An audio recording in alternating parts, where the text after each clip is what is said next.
ሰላም ጤና ይስጥልን አድማጭ ተመልካቾቻችን ግንቦት 27 2017 ዓ.ም ዕለታዊ ዘገባዎችና መረጃዎችን እንዲሁም ደግሞ የግንባር ሪፖርቶችን ይዤ መጥቻለሁ። መረጃና ዘገባዎችን ወደ እናንተ እያደረስኩ አብራችሁን ቆየሁ። በለጠ ካሳ ነኝ። እናንተም እየተከታተላችሁ አብራችሁ እንድትቆዩ በአክብሮት ጋብዛለሁ። እንደተለመደው ስትከታተሉ ሰብስክራይብ፣ ሼር እያደረጋችሁ እንዲሁም ደግሞ ለወዳጅ ዘመዶቻችሁ ቻናሉን እያስተዋወቃችሁ አብራችሁ እንድትቆዩ ነው የምጋብዘው። ሀሳብ አስተያየት ይኖራችሁ ጥቆማ ዜና@gmail.com ዲስክሪፕሽን ላይ በተገለጸው የኢሜል አድራሻ መልእክቶችን ልትልኩልኝ ትችላላችሁ። በርካቶቻችሁ እየላካችሁልኝ ስለሆነ በእጅጉ አመሰግናለሁ። ከዚህ ባሻገር በዋትስአፕ፣ በቴሌግራም፣ በሜሴንጀር እንዲሁም ደግሞ በትዊተርም መልእክቶችን ልትልኩልኝ ትችላላችሁ። ይህን እያደረጋችሁ ስለሆነ በእጅጉ አመሰግናለሁ። በተለያዩ አካባቢዎች ያሉ ለህዝብ ድምፅ መሆን አለባቸው ወይም ደግሞ የህዝብ ቅሬታዎችና ቤታዎች በሚዲያ ሽፋን ቢያገኙ የምትሏቸውን እያደረሳችሁ ስለሆነ በእጅጉ አመሰግናለሁ። ከደረሱኝ አስተያየቶች መካከል በተለይ በአማራ ክልል እየተደረገ ያለውን ጦርነት ተከትሎ በገበሬዎች ላይ የሚደርሰውን ጫና በተመለከተ የተለያዩ አስተያየቶችን ልካችሁልኛል። አርሶ አደሮች በግድ ለብልጽግና ህዝባዊ ስብሰባ በሚል ለማዳበሪያ ጥሪ ተጠርተው እንዲሰበሰቡ ይደረጋሉ። በሚዲያ ተቀርጸው ፋኖን አወገዙ የሚለውን የፕሮፓጋንዳ ስራ ጨምሮ በተለይ መሳሪያ ያላቸው አርሶ አደሮች ደግሞ እንደዚሁ ጫና ውስጥ እንዲገቡ ተደርገዋል የሚሉት የተለያዩ አስተያየቶች ደርሰውኛል። አመሰግናለሁ። በፋኖ አንድነት ጉዳይ እንዲሁም ደግሞ በሱዳን በኤርትራ እንዲሁም ደግሞ ከህዋት አንጻር እንደዚሁ አስተያየት አድርሳችሁኛል። ይህንን ጉዳይ ሚዲያዎችም እንዴት መያዝ እንዳለባቸው በሚል አስተያየት ያደርሳችኋላችሁ በእጅጉ አመሰግናለሁ። በኢትዮጵያ ባለስልጣናትና በኤርትራ ባለስልጣናት መካከል ያለው የቃላት መወራወር ወደ የት ሊያመራ ይችላል በሚለው ላይም እንደዚሁ ቅድመ ድምዳሜ የሰጣችሁ አድማጭ ተመልካቾችም ሀሳቦችን ማድረሳችኋል በእጅጉ ነው የማመሰግነው። ለማንኛውም የዚህ የአፍሪካ ቀንድ ቀጠና ከዕለት ወደ ዕለት ውጥረቶች እየተባባሱበት የመጣ ቀጠና ነው። ሱዳን በአገር ደረጃ አሁን ወደ መፍረስ የተጠጋ ሲሆን በኢትዮጵያ ውስጥ ደግሞ በተለያዩ ቦታዎች ውጊያዎች እየተደረጉ ነው ያሉት። በምስራቅ አፍሪካ እንደ አዲስ ሀገር ትግራይ እንደ አዲስ ሀገር ለማድረግ ህወሓት መጠነ ሰፊ እንቅስቃሴ ያደረገ ነው የሚገኘው። የኤርትራና የኢትዮጵያ ፍጥጫ፣ በአማራ ክልል እየተደረገ ያለው ጦርነት፣ በኦሮሚያ ክልል እየተደረገ ያለው ጦርነትና የሶማሊያን የጅቡቲን እንዲሁም ደግሞ የሀርጌሳን ጉዳይ ጨምሮ በአፍሪካ ቀንድ ተለዋዋጭ ፖለቲካዎች ናቸው ያሉት። እየተከታተልኩ ወደ እናንተ የማድረስ ይሆናል። ወደ መረጃዎቻችን ሲሄድ የፓርቲ ነክ መረጃዎችን ነው የማስቀድመው። መኢአድ ለከንቲባ አዳነች አቤቤ በድርጅቱ ስም የተሰጠውን ሽልማት አወግዛለሁ ብሏል። የመኢአድ በመግለጫው ዛሬ ባሰራጨው መግለጫ ሰሞኑን በአዲስ አበባ የሚንቀሳቀሱ ፓርቲዎች በጋራ ምክር ቤት ላይ ለአዳነች አቤቤ መኢአድን ወክለው ሽልማት የሰጡ ግለሰብ አሉ። ይሄ ጉዳይ በድርጅቱ ውስጥ ከፍተኛ ቅሬታ፣ ቁጣ ፈጥሯል። ስለዚህ ይህንንም ተገንዝበናል። ይህንን ያደረጉት የሰው በዲሲፕሊን ይጠየቃሉ፣ ኃላፊነቱንም ራሳቸው ይወስዳሉ። እኛ ህዝባችን መከራ እያየ ባለበት እና ለበርካታ ዓመታት በመርህ ሲታገል የቆየ ድርጅት በእንደዚህ አይነት ቃል በቃል ነው እንግዲህ በእንደዚህ አይነት መሞዳሞድ ውስጥ ገብቶ ይገኛል ብለን አናስብም። ስለዚህ በዚህ በኩል ለተፈጸመው ግድፈት ኃላፊነቱን የሚወስዱት ግለሰቡ ናቸው ብሏል መኢአድ። በሰሞኑን አዳነች አቤቤ ጋር እንግዲህ ስብሰባ ያደረጉ ፓርቲዎች ለከንቲባዋ ሽልማት አድርገዋል። በዚህም እንግዲህ የከንቲባዋ ፎቶግራፍ የታተመበትን ቲሸርት መኢአድን ወክሎ አቶ ሙሉጌታ አበበ የሚባል ሰው ሽልማት መስጠቱን ነው ፓርቲው በመግለጫው የገለጸው። ይሄ በአጠቃላይ ፓርቲውን የማይወክል የግለሰብ ድርጊት ስለሆነ በዚህ በኩል ቅሬታ በማቅረብ በስልክም በአካልም ቅሬታዎቻቸውን ለጠየቁ የድርጅቱ ደጋፊዎች አባላትና እንመላው ህዝብ ይቅርታ ጠይቋል መኢአድ። ከዚህ ጋር በተያያዘ ዛሬ እንግዲህ ባህር ዳር የተለያዩ መድረኮች እየተደረጉ ነው የሚገኙት። በጠዋቱ የመረጃ ጊዜ እንደነገርኳችሁ የጤና ባለሙያዎች መድረክ፣ የትምህርት ባለሙያዎች መድረክ እንዲሁም ደግሞ የነጋዴው ማህበረሰብ መድረክ በሚልና አራተኛው ደግሞ መድረክ የፖለቲካ ፓርቲዎች በአማራ ክልል የሚንቀሳቀሱ የፖለቲካ ፓርቲዎች መድረክ ነው። በዚህ ላይ የተለያዩ አስተያየቶች ተነስተዋል። ከፓርቲ ነክ መረጃዎች ጋር ይህን አድርሻችሁ ወደ ሌሎች መረጃዎች እሄዳለሁ። በዚህ ላይ ከተነሱት መካከል እንግዲህ የፖለቲካ ፓርቲዎች ስብሰባ የፖለቲካ ተወካዮች የተለያዩ ጥሪዎችን አቅርበዋል። በተለይ እየተደረገ ያለውን ጦርነት በአማራ ክልል የፓርቲዎች ዋና ዓላማና ጠቅላላ አስተያየታቸው ሶስት የኢዜማ የአብንና የአድሃን ተወካዮች በሰጡት አስተያየት በአማራ ክልል እየተደረገ ያለውን ጦርነት እንደማይቀበሉት እየገለጹና ይህንንም በተመለከተ የሰጡት አስተያየት ከአስተያየቶቹ መካከል የቀድሞው ታጣቂ ኃይል አድሃን ሊቀመንበር ተስፋሁን አለምነህ ጦርነት ኋላ ቀር ባህል ነው፣ ትግል ሰላማዊ ብቻ ነው መሆን ያለበት የሚል አስተያየት ለአማራ ሚዲያ ኮርፖሬሽን ሰጥተዋል። እንግዲህ በዚህ ላይ የተለያዩ አስተያየቶችን ማቅረብ ይቻላል። እንግዲህ ተስፋሁን ኤርትራ በረሃ ድረስ ወርዶ የትጥቅ ትግል ሲያደርግ የነበረ ነው። እንግዲህ ህዝብ መብትና ጥቅሜ ተነክቷል ካለ ከህወሓት ጋር ብቻ ነበር የትጥቅ ትግል የሚደረገው። አሁን ኋላ ቀር የሚባለው የትጥቅ ትግል ህዝብ ጥቅምና መብት ተነክቷል ካለ ለብልጽግና የማይሆንበት ምክንያት ምንድነው የሚል ጥያቄ ሊያስነሳ ይችላል። ለማንኛውም አስተያየት ሰጥቷል። እሱ የቀድሞ ታጣቂ ቡድኖ ተወካይም አሁን ደግሞ ወደ ህጋዊ ፓርቲነት በምርጫ ቦርድ ሲመዘገብ ሊቀመንበር የሆነ ነው። የብልጽግና ተወካይ ዶክተር ዘሪሁን ፍቅሩም እንደዚሁ በጫካ ያሉ ወንድሞቻችን የሰላም አማራጭ እንዲጠቀሙ እየተደረገ ነው ብለዋል። ከዚህ ጋር በተያያዘ ይህን እድል እንዲጠቀሙ ሌሎች የፖለቲካ ፓርቲዎች ሚናቸውን ይወጡ ሲል እንግዲህ በጫካ ያሉትን የታጠቁ ኃይሎችን ፖለቲካ ፓርቲዎቹ ወደ ሰላም አማራጩ እንዲጠቀሙ የሽምግልና ሚናቸውን ይወጡ በሚል ነው እንግዲህ ይህንን አስተያየት እየሰጡት። ይህም ብዙ ጎንዮሽ ትርጉሞች ያሉት ሀሳብ ነው። ፖለቲካ ፓርቲዎቹ የራሳቸውን የፖለቲካ ዓላማ ያስፈጽማሉ ወይስ ደግሞ ሌሎቹን በመሸምገል ወይም ደግሞ የሌሎቹን ትግል በማውገዝ ላይ ይጠመዳሉ? በኦሮሚያ ክልል የትጥቅ ትግል የሚያደርጉም አሉ፣ የከተማ የፖለቲካ ፓርቲ የሚያደርጉ አሉ። በገዢው መንግስት ውስጥ እንግዲህ ከፍተኛውን ድርሻ የያዙ አሉ። በፖለቲካ ፓርቲዎቹ በከተማ የሚንቀሳቀሱት እነ ፕሮፌሰር መራራ ጉዲናን ጨምሮ ስለነ ጃልመሮ ወይም ደግሞ ስለሌሎቹ የሚሰጧቸው አስተያየቶች ተሰምተው አያውቁም። እንደውም እንደ ደጀን ነው የሚጠቀሙበት። በህዝብ ላይ የሚደርስ ግፍ አለ፣ በጦርነቱ ይታወቃል። ከዛ ባሻገር ግን በዘላቂነት ሊገጥም የሚችለውን ፖለቲካ በተመለከተ ምንም አይነት አስተያየት ሰጥተው አያውቁም። በአማራ ክልል የሚንቀሳቀሱ የፖለቲካ ፓርቲዎች ግን ይህንን ነው እያሉ የሚገኙት። የአብን ተወካይ አቶ መልካሙም እንደዚሁ በጫካ ያሉ ሁሉ ድርድርና ሰላምን እንዲመርጡ በተደጋጋሚ ጥሪ አድርገናል፣ አሁንም ይህን ጥሪ እናስተላልፋለን ሲሉ ነው አስተያየት እየሰጡት። የፓርቲ ነክ መረጃዎች እነዚህ ነው የሚመስሉት። ወደ ሌሎች መረጃዎች እቀጥላለሁ። ወደ ሌሎች መረጃዎች ስቀጥል የጠለምት የአማራ ማንነት ወሰን አስመላሽ ኮሚቴ የሰጠው ረጅም መግለጫ አለ። ከረጅሙ መግለጫ ውስጥ ባጭሩ ለእናንተ ይሆናል ያልኩትን በሚከተለው መልኩ አሰናድቻለሁ፣ ወደ እናንተ አቀርባለሁ። ህወሓት ለዳግም ደም አፋሳሽ ጦርነት የሚያደርገውን ዝግጅት እናወግዛለን ይላል መግለጫው። የጠለምትና የአካባቢው ህዝብ የጎረቤት ትግራይ አካባቢ ያለውን የጦርነት ዝግጅት በአንክሮ እንደሚከታተለውም እንደዚሁ በመግለጫው መግቢያ ላይ ገልጿል። ወታደራዊ ዝግጅት የህወሓት ማለት ነው የጠለምት ህዝብን ህልውና የሚነካ ስለሆነና ለጠቅላላ የአማራ ህዝብም ብሎም ለኢትዮጵያ አሳሳቢና አደገኛ ሁኔታ ስለሆነ ነው በአንክሮ እየተከታተል ነው ያለ ነው ብሏል። ህወሓት በሰጠው ስምሪት መሰረት በተለያዩ ቦታዎች እንግዲህ እዚህ በመግለጫው ላይ በተጠቀሱት ቦታዎች በሽራሮ፣ ደደቢት፣ በደርባ አባይ፣ አዲ ገብሩ፣ ዛና አካባቢ ከፍተኛ ሰራዊት ተጠግቷል ነው የተባለው። በአርማደጋ፣ ደልዲማ መሰል ቦታዎች ደግሞ ታጣቂዎች ሰርገው በመግባት የአካባቢው ህዝብ ላይ እገታ፣ ዝርፊያ፣ ወንጀል እየፈጸሙ ነው የህወሓት ታጣቂዎች ሲል መግለጫው አትቷል። አሁን በሚጠቀሱ ቦታዎች ምዝክር፣ አምበል፣ ማይተክሊት፣ ውህደት፣ እምባ ማድሬ፣ ሀምሾ ምድር፣ ሜዳ፣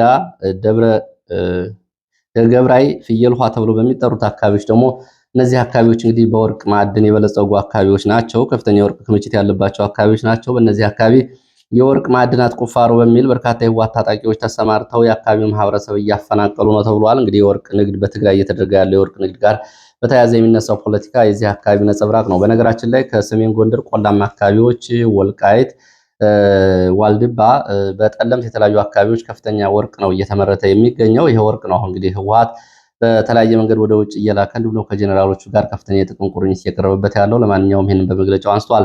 ነዋሪዎች በህወሓት ታጣቂዎች የተፈናቀሉ መሆናቸው እንደዚሁ መግለጫው አንስተዋል። የህወሓት ህገወጥ ቡድን ወታደራዊ መረጃና የፖለቲካ ኃይል አዲስ ተልዕኮ ተሰጥቶት እየሰራ ነው ብሏል። ስለሆነም አንድ የፕሪቶሪያ የሰላም ስምምነት ሙሉ በሙሉ እንዲተገበርና የህወሓት ታጣቂዎች በስምምነቱ መሰረት አጠቃላይ ትጥቅ መፍታት እንዲያደርጉና ይሄ እንዲፈጸም መግለጫው ጠይቋል። ሁለት የፌዴራል መንግስቱ የህወሓት ጦረኛ እንቅስቃሴን እንዲያስቆምና የከፋ አደጋ ሳይመጣ ይህንን ባጭሩ እንዲያስቆም እንደዚሁ ጠይቀዋል። ሶስት የአካባቢው ህዝብ የማንነት ጥያቄዎች ላይ እንግዲህ በተለይ በአካባቢው ተሰማርተው የሚገኙ ግብረሰናይ ድርጅቶች በኩል የሚፈጸሙ ድርጊቶች እንዲቆሙላቸው ጠይቀዋል። በአካባቢው ለመንግስታዊ ያልሆነ ድርጅት ወይም ደግሞ ለበጎ አድራጎት ስራ የተሰማሩ ድርጅቶች ከተሰማሩበት ዓላማ ውጭ የህወሓትን የፖለቲካ ዓላማ ይዘው ተሰልፈው ይገኛሉ ብለዋል። ይሄ በነገራችን ላይ ከአሁን በፊት በራያ ቀጠናም ቀርቦ ነበር። በስም የተጠቀሱ ድርጅቶች እነ ካቶሊክ ሪሊፍ ዴቨሎፕመንትን ጨምሮ የተለያዩ ድርጅቶች ስማቸው ጠቅሶ ቀርቦ ነበር። ይህንንም አሁን አንሷል ይህ መግለጫ። ሌላው በስምምነቱ መሰረት የሶስቱ ወረዳ ህዝብ የራሱን አስተዳደር እንዲያዋቅርና የትግራይ ተወላጅ ተፈናቃዮችም በሚኖሩባቸው ጥቂት ቀበሌዎች የአስተዳደር መዋቅር ውስጥ በድርሻቸው እንዲሳተፉ ይህ መግለጫ ጠይቋል። ይህ መሰረታዊ ጉዳይ ነው። የትግራይ ተወላጆች ተፈናቅለዋል ተብለው የነበሩት ተመልሰው መጥተዋል። ስለዚህ በሚዋቀረው አስተዳደር ውስጥ እንደየድርሻቸው ባላቸው ቁጥር ልክ ቢሳተፉ ብሏል መግለጫው። የትግራይ ተፈናቃዮች ተመልሰው መግባታቸውን ገልጿል። ሆን ተብሎ ግን ያልተጀመሩ አገልግሎቶች አሉ። የትምህርት እና በጀት እንዲከለከል ተደርጓል። በጀትና የትምህርት አገልግሎት እንዲጀመር በጀቱም እንዲለቀቅለት በመግለጫው ጠይቋል። የትግራይ ተፈናቃዮች ከተመለሱ በኋላ የመታገዱ አግባብነት የለውም በሚል የህወሓት የጠለምት ጊዜያዊ አስተዳደር ምስረታ ይራዘምልኝ የሚለው ህወሓት አሻጥር የተሞላበት ስለሆነ ዓለም አቀፍ ማህበረሰቡ እንዲያውቀውና እንዲያወግዘው ጠይቋል። ጦረኛው ህወሓት የተገንጣይ ስሜቱ በመበርታቱና በጨመረበት በዚህ ወቅት የትግራይ ሪፐብሊክ ምስረታን ለማድረግ ተከዜን ማዕከል ያደረገ አልፋና ኦሜጋ እንቅስቃሴ ይዞ እየተንቀሳቀሰ ባለበት ሰዓት የማንና የወሰን አስመላሽ ኮሚቴው ከዚህ ከፍ ያለ ኃላፊነት እንዳለበትም ይህንን ገልጿል። ስለዚህ የህወሓትን አጠቃላይ እንቅስቃሴ እና ወታደራዊ ዝግጅት እንደሚቃወምና ኢትዮጵያን የመጠበቅ ኃላፊነት እንዳለበትም የጠለምት አማራ ወሰን አስመላሽ ኮሚቴ ባሰራጨው መግለጫ ገልጿል። ወደ ሌሎች መረጃዎች እሄዳለሁ። ወደ ሌሎች መረጃዎች ሲሄድ ዛሬ በመሃል ጎንደር አካባቢ ሲደረጉ የነበሩ ውጊያዎችን በጠዋት በመረጃ ጊዜያችን በስፋት ያቀረብኳቸው ከሰዓት በኋላስ ምን ተለዋጭ ነገር አለ የሚለውን በተመለከተ በመሃል ጎንደር ከአዲስ ዘመን እስከ ጠዳ፣ በለሳ፣ ማክሰኝት፣ ፈንጠር፣ አንገረብ፣ መገጭ ድረስ ሲደረግ የነበረው ውጊያ ከሰዓት በኋላ በአንጻሩ ጋብ ብሏል ተብሏል። በዘመቻው በተመጋጋቢ ዘመቻ ተደርጓል። በተለይ ከትላንትና የተመሰረተው ዳግማዊ ቴዎድሮስ አምስተኛ ኮር በተለያዩ አካባቢ 7 ክፍለ ጦሮችን በማሰማራት ዘመቻ አድርጓል። ኮሩ አንደኛ በምስረታው ላይ ይህንን ስለማሳየቱ ቃል አቀባዩ ገልጸዋል። ሁለተኛ የብልጽግና ከፍተኛ ባለስልጣናት፣ ወታደራዊና የሲቪል ባለስልጣናት ወደ ጎንደር መጥተው ይሰሩት የነበረውን ፕሮፓጋንዳ በተመለከተና ፋኖ ተዳክሟል፣ አካባቢ ሰላም ነው የሚለው ጉዳይ ላይም እንደዚሁ የዘመቻ መደረጉ ያመጣው ጉልህ አስተዋጽኦ አለ፣ የዘመቻው እቅድ ተሳክቷል ነው የሚለው ቃል አቀባዩ። ወደ ተግባር እየተገባበት ዘመቻ ነበረ። በተለይም ማክሰኝት የተደረገው ልዩ ኦፕሬሽን በርካታ እስረኞች እንዲያመልጡ ተደርጓል። በዚህም እንደዚሁ የፖሊስ ኃላፊዎችን ጨምሮ በነበሩ ዘመቻዎች እንደዚሁ ሙትና ቆስለኛ መሆናቸውን በታች መገጭ፣ በላይ መገጭ፣ ብርሃላ ድረስ በተደረገው ዘመቻ ከፍተኛ ወታደራዊ ቁሳዊ ጉዳት ደርሷል። በእነዚህ አካባቢዎችም እንደዚሁ ለፋኖ እጅ የሰጡ የመንግስት ወታደሮች፣ የሚሊሻ አባላት እንዲሁም ደግሞ የነፍስ ወከፍ መሳሪያዎች መኖራቸውን እና በፋኖ እጅ የገቡ ነው የተገለጸው። እስካሁን ድረስ እንግዲህ በሰፊው ቦታ የተደረገው ውጊያ መኖሩን ተከትሎ የደረሱት አጠቃላይ ጉዳቶችን በተመለከተ የተጣራ መረጃ አልመጣም ነው እየተባለ። በዚሁ ቀጠና ማክሰኝት አቅራቢያ ደግሞ መከላከያ የሌሊቱን ጥቃት ተከትሎ በተለያዩ አካባቢዎች የቤት ለቤት ፍተሻ እያደረገ መሆኑን ነው ለማወቅ የተቻለው። የቤት ለቤት ፍተሻ በሚል በርካታ ቤቶች እንዲቃጠሉ ተደርገዋል። የፋኖ ደጋፊ ናችሁ በሚል አንዳንድ ሰዎችንም ከባድ መሳሪያዎችን አሸክሞ ከፍተኛ ድብደባ ፈጽሟል። ማክሰኝት ውስጥ በህዝብ እያያቸው በአደባባይ እንዲዞሩም አድርጓል። ጌራ ጊዮርጊስ፣ ጌራ ሚካኤል በተባሉ አካባቢዎች በርካታ ገበሬዎች ተደብድበዋል። ትጥቅ ፍቱ በሚልም እንደዚሁ ከፍተኛ ጫና ተፈጽሞባቸዋል ነው የተባለው። ከዚህ ጋር በተያያዘ በአማራ ክልል አሁን እንደገና በአዲስ የግል ታጣቂዎችን በተመለከተ አዲስ መመሪያ ተላልፏል ተብሏል። የግል ታጣቂዎች እንግዲህ የግል መሳሪያ ያላቸው አርሶ አደሮች አስገዳጅ ወታደራዊ ስልጠና እንዲወስዱና ሚሊሻ ሆነው ግዳጅ እንዲወጡ ትዕዛዝ ተላልፏል ነው የተባለው። ይህንን የማይቀበሉ አርሶ የግል ታጣቂዎች ካሉ መሳሪያቸው እንደሚነጠቅ፣ መሳሪያቸው ከመነጠቅ እንዲተርፉ ከፈለጉ ሚሊሻ ስልጠና በመውሰድና ምርጥ ሚሊሻ በሚል በወረዳ ቀጠና እንዲቋቋሙና በዚህ ሚሊሻ ስልጠና እንዲካተቱ ታዘዋል ነው የተባለው። እንግዲህ የግል ህይወታችን ንብረታችን ለመጠበቅ የገዛ ነው መሳሪያ ከፋኖ ጋር እንድንዋጋበት ግዳጅ መጥቷል የሚሉት ቅሬታ አቅራቢዎች፣ በዚህ በኩል እንግዲህ የሚሆነው ነገር የሚታይ ነው። አሁን ባለው ሁኔታ ግን እኛ በማይመለከተን ጦርነት ውስጥ እንድንገባ የሚደረገውን ጉዳይ አንቀበለውም ሲሉ ነው የገለጹት። ሌላው ወደ አለማጣ ከተማ የሚወስድን ነው። በአለማጣ ከተማ የመከላከያ የሲቪል መረጃ የነበረ ሰው በፋኖ ተይዞ ተወስዷል ተብሏል። ወደ የት እንደተወሰደ አልታወቀም የሚሉት የመረጃ ምንጮቹ ከአለማጣ ከተማ ይህ የመከላከያ የሲቪል ደህንነት ሰው ተይዞ በተወሰደበት ጊዜ ይህንን ዘመቻ ለማስተጓጎል ሙከራ ባደረጉ የህወሓት ታጣቂዎች ላይም እንደዚሁ የፋኖ አባላት እርምጃ ወስደዋል ነው የተባለው። በህወሓት ታጣቂዎች ላይ የተወሰደው እርምጃ ተከትሎ አንድ ክላሽንኮቭ መሳሪያ፣ አንድ ብሬን እና ሌሎች ተተኳሾች በፋኖ እጅ ገብተዋል። ከህወሓት ታጣቂዎች አንድ የህወሓት ታጣቂ አስተባባሪ በዚህ መገደሉንና እንደዚሁ ደግሞ ሌሎች 3 የሚሆኑት ከባድና ቀላል ቁስለኛ መሆናቸውን ነው ለማወቅ እየተቻለው። በመሃል ጎንደር አካባቢ ከሰዓት በኋላም እንደገና በጎንደር ዙሪያ በተለይ ጭንጫየ፣ ምንዝሮ፣ ባህሪ ግም ተብለው የሚጠሩት አካባቢዎች ውጊያ ተቀስቅሷል ተብሏል። አሁን በዚህ ሰዓት ውጊያ የተደረገ ስለሆነ ዝርዝር ጉዳት አልታወቀም። ሌላው ዛሬ ከባድ ውጊያ ሲደረግባቸው ከዋሉት አካባቢዎች አንዱ ሞጣና አካባቢው ነው። በሞጣ ዙሪያ ከባድ ውጊያ ሲደረግ አርፍዷል። በተደረገው ውጊያም ከፍተኛ ሰብአዊ፣ ቁሳዊና ወታደራዊ ኪሳራ ደርሷል ተብሏል። በተለይ ከቧች እስከ ቻይና ካምፕ ሞጣ ከተማ አቅራቢያ ድረስ እንዲሁም ደግሞ አራጢ ወደ ወይን ውሃ መውጫ አካባቢ በተደረጉት ውጊያዎች ነው ከፍተኛ ጉዳት የደረሰው። በውጊያው ከፍተኛ ወታደራዊ ኪሳራ ደርሷል። በጥቂቱ 5 የመንግስት ወታደሮች በፋኖ እጅ ገብተዋል እስከ ትጥቃቸው። እንዲሁም ደግሞ 14 የሚደርሱ አጠቃላይ የነፍስ ወከፍ መሳሪያዎች በፋኖ እጅ ገብተዋል። በርካታ ቁጥር ያለው የመንግስት ኃይል ሙትና ቁስለኛ ስለመሆኑ የመረጃ ምንጮቹ ገልጸው በፋኖ በኩል የደረሰው ጉዳት አልታወቀም ብለዋል። ከ3000 በላይ ተተኳሾች እንደዚሁ ከመንግስት ከተያዙ ወታደሮች ጋር በፋኖ እጅ ገብተዋል ተብሏል። በዚሁ በሞጣ ትይዩ ባሉ አካባቢዎች ጎንጅ ቆለላ፣ እንደዚሁ አዲስ ዓለምና ግንብ ገረገራ ተብሎ በሚጠራ ቦታ ውጊያ ተደርጓል። በዚህ አካባቢ በተደረገው ውጊያ በትንሹ 8 የሚሊሻ አባላት ስለመሞታቸው ነው የመረጃ ምንጮች የገለጹት።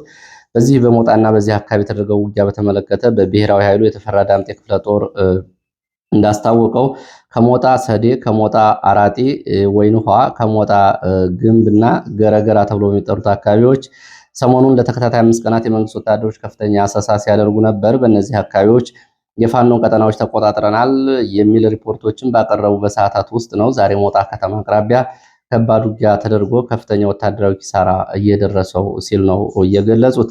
ሌላው ወደ ሸዋ የሚወስድን መረጃ ነው። በሸዋ በአጣዬ አካባቢ እንደዚሁ በተፈጸመ የደፈጣ ጥቃት የቀበሌው ሊቀመንበር ጨምሮ የሚሊሻ አባላት ሞትና ቁስለኛ ሆነዋል ተብሏል። ከአጣዬ ከተማ ወደ ካራቆሬ ከተማ ለወታደራዊ ዘመቻ እንቅስቃሴ ላይ የነበሩ የሚሊሻ አባላት በፓትሮል እንዲሁ ደግሞ አጅባቸው የነበሩ እንደዚሁ የብልጽግና ባለስልጣናትን ጨምሮ በተፈጸመ የደፈጣ ጥቃት የሚሊሻ አባላት ሙትና ቆስለኛ ሆነዋል ተብሏል። በተለይ ከርከሜ ተብሎ በሚጠራ ቦታ ላይ ዛሬ ማለዳ ወደ 1 ሰዓት ገደማ በተፈጸመው የደፈጣ ጥቃት ነው ይህ ጉዳት የደረሰው ብለዋል። ከተጎጂ ሚሊሻ አባላት መካከል ከባድ ቁስለኛ የሆኑት ወደ ከሚሴ ሆስፒታል ስለመወሰዳቸው እንደዚሁ የመረጃ ምንጮቹ ገልጸዋል። ይህንን ተከትሎ በአካባቢው ከአጣዬ ወደ መንዝ የሚወስደው መንገድ አካባቢ አልፎ አልፎ የቡድን መሳሪያዎች ተኩስ ይሰማል ሲሉ ነው የገለጹት። ሌላው እዚሁ ምስራቅ ጎጃም እናርጅና እናውጋ ወደ አባይ ሸለቆ ቀጠና አራራ በተባለ ቦታ ለሁለተኛ ቀን የዘለቀ ውጊያ እየተደረገ ነው ተብሏል። በዚህ ውጊያ የደረሰው ጉዳት አልታወቀም። ተኩሱ ግን ለሁለተኛ ቀን ቀጥሏል። ዛሬ እንደዚሁ ከከተማው ከደብረ ወርቅ ወደ አካባቢው በርካታ የሚሊሻ አባላትና የአድማ ብተና አባላት በተሽከርካሪዎች ወደ አካባቢ ሲንቀሳቀሱ ተመልክተናል ብለዋል። ሌላው የጤና ባለሙያዎችን በተመለከተ እንደዚሁ እንግዲህ ዛሬ ፍርድ ቤት ቀርበው ነበረ። ባለፈው የመብትና የጥቅማጥቅም ጥያቄን ያነሱ ሐኪሞች ተይዘው እስር ላይ መሆናቸው ይታወቃል። ዛሬ በአራዳ የመጀመሪያ ደረጃ ፍርድ ቤት ቀርበው ከነበሩት የጤና ባለሙያዎች መካከል ዶክተር ማህሌት ጉሽ ሁከትና ብጥብጥ ማስነሳት በሚል የምርመራ ክስ አቃቢ ሕግ በከፈተውና የፖሊስ የምርመራ ክስ ማለት ነው ተጨማሪ የ8 ቀናት የጊዜ ቀጠሮ አቃቢ ሕግና ፖሊስ ጠይቆ ፍርድ ቤቱ ይህንን ፈቅዷል ነው የተባለው። የጠየቀው 12 ቀናት ቢሆንም ግን በ8 ቀናት አጠናቀህ አቅርብ በሚል ይህንን ፈቅዷል። የአራዳ ምድብ ችሎት ነው ይሄን የፈቀደው። እንግዲህ ሐኪሞቹን በተመለከተ በተለይ ዶክተር ማህሌት ጉሽ በቢቢሲ ፎከስ ኦን አፍሪካ ላይ ቀርባ የሐኪሞቹን የመብት ጥያቄዎች በተመለከተ ማብራሪያ ከሰጠች በኋላ ነው በፖሊስ ቁጥጥር ስር የዋሉት። በሷ የክስ መዝገብ 9 ሐኪሞች አብረው ይገኛሉ።